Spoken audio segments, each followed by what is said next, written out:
ជាបរដ្ឋជំនះចេញពីស្រុកមណ្ឌលសីមាជាស្រុកជាប់ព្រំដែនកម្ពុជាថៃហើយនឹងក្រុងខេមរភូមិន្ទជាទីរួមខេត្តដែលចម្ងាយប្រមាណ15គីឡូម៉ែត្រពីព្រំដែននិងចេញពីឃុំមួយចំនួននៃស្រុកកោះកុងដែលជាប់ព្រំដែនទឹកជាមួយនឹងថៃចំនួនគ្រួសារសរុបប្រមាណ72000គ្រួសារនិងមនុស្សសរុប77000នាក់តែចំពោះទីតាំងទៅជំរំភាសឹកនោះគឺចម្ងាយប្រមាណជាង60គីឡូម៉ែត្រពីទីរួមខេត្តទៅដល់ស្រុកចំនួន3ស្រុកដែលយើងស្រុកកោះកុងស្រុកបតុមសាគរនិងស្រុកស្រែអំបិលដែលឡាយទីតាំងជាក់លាក់យើងមិនលម្អិតទេគ្រាន់តែប្រាប់ថាជំនះចេញពីជនភាសឹកទាំងអស់ជំនះទៅ3ស្រុកស្រុកកោះកុងស្រុកបតុមសាគរនិងស្រុកស្រែអំបិលប៉ះពាល់ខ្លាំងដោយជាបរដ្ឋមិនបានប្រកបរបរចិញ្ចឹមជីវិត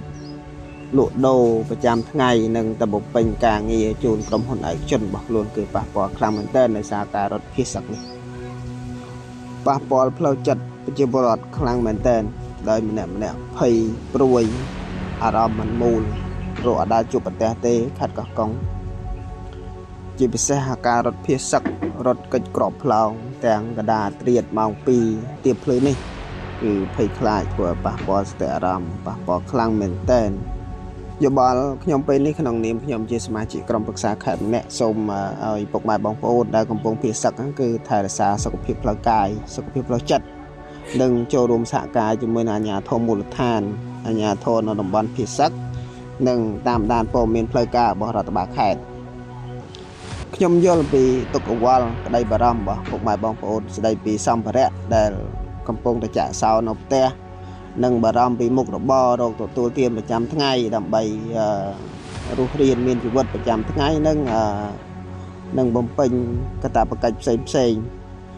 តែដល់ឡែកពេលនេះតំបន់ដែលពុកម៉ែបងប្អូនរស់នៅនិងប្រកបមុខរបរស្ថិតក្នុងការគម្រាមកំហែងពីយោធាថៃដែលគម្រាមម្ដងហើយម្ដងទៀតពីការទម្លាក់គ្រាប់អីផ្សេងអញ្